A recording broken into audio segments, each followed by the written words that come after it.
Not very hard at all, is it? So it's really important, at least in my philosophy, to make sure to get outside of your comfort zone. Because guys, you might never hit this particular technique in a match, but it puts that motion in your brain.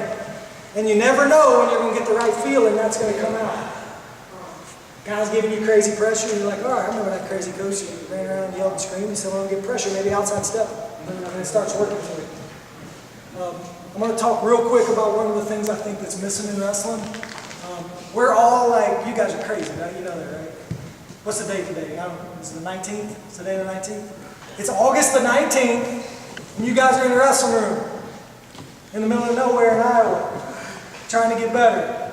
You're crazy. You know that, right? That's a good thing, though. That's a good thing. So people like you guys that are really crazy, it's really easy to look at life 100% or 0%. I'm really good at those two things. I'm good at being in all the way or none of the way. You know what's really hard for me? 50%. That's really tough. You might say, this is different than everything I ever heard. It's like, give everything you got, 100% sacrifice, all that stuff, right?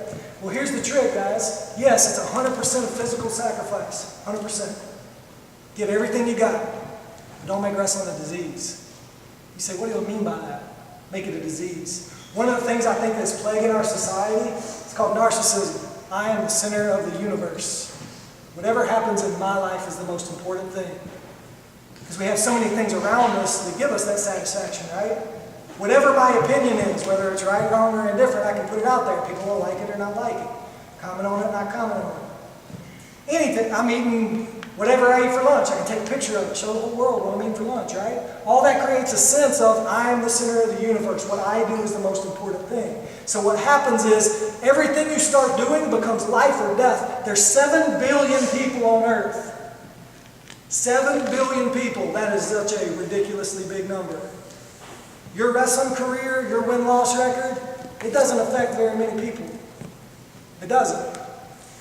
So in the grand scheme of life in the world, how successful you are at wrestling, it's just a small thing in your life. Tiny little thing. And this is coming from a guy that I'll die on a wrestling mat. I hope I do. That's one of my, I want to. If I have to go, I want to die with my wrestling shoes on. But wrestling's such a small thing in your life. So how do you find a balance, right? That's what my whole last 2 years has been about. Finding balance in my life. How do I find balance? By sacrificing everything I got. I'm trying to beat Penn State. It's probably the best team that's ever wrestled. That takes a whole lot of work. Ridiculous amount of hours. But how do I not make it a disease so it takes away from my family and my enjoyment and my soul? How do I find that balance so I don't get obsessed with it? And the only thing I've found, guys, that helps you do it is give back. That's what people will remember. People don't remember how much you win. People don't remember what you're wearing. People don't remember the car you drive. People don't remember how much money's in your bank account. They remember how you make them feel.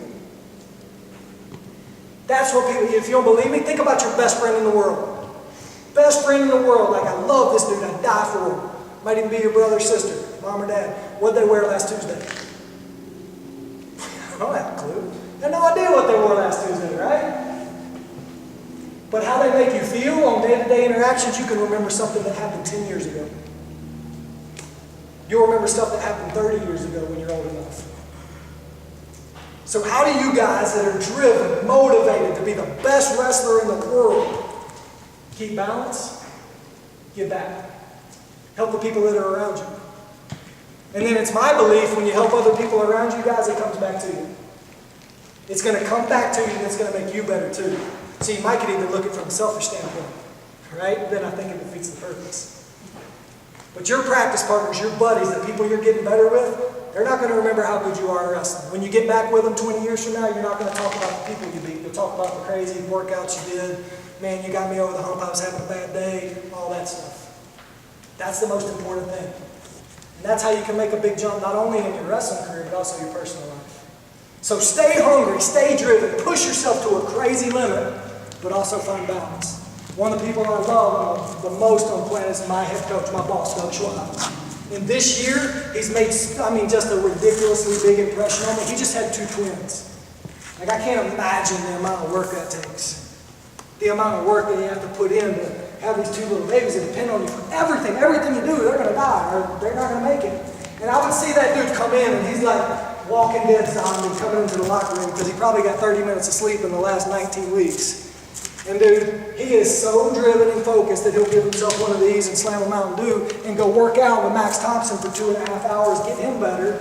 But then he's got enough balance to be able to step back and go, okay, I'm going to go home and be with my family now. It's made such a huge impression on me to realize you can have both. The most motivated, driven guy I've ever been around, except maybe Fred, has the balance that he cares about his family more than he cares about his career. That's made such a huge impression on me and something that I want to model and emulate too. So don't lose that. Dude, you're focused, man. I love it. I love how focused you are. I'm going to remember your name for a while, not because you're a good wrestler, but it's how focused you were, how you made me feel. Like you were paying attention, you were asking questions, you made me feel great. I appreciate that. Don't lose it, but as you keep motivated and stay driven, help this dude. You from Fort Collins with the rest of these guys? Help these guys around you. All you guys that are here, man, from Colorado, it's awesome. Like, it's great that you're here. Help each other and you'll do some amazing things, not only in your wrestling career, but also in your life. Fred, these guys scrap now? Is that what they're doing? They want to scrap, we're going to let the fur fly. Let's scrap a little bit. Let's go grab a quick splash of water. And look, I look for independence in wrestlers, so I'm not going to structure it, right? I'm not going to be like, okay, you wrestle this guy, and we're going to go for 30 seconds, and then we're going to take a break, and then you're going to grab this guy. There's so many so many things you can't control in a match. Learn how to deal with it. It's all work first, but you'll figure it out. Go grab a splash of water, grab somebody, start wrestling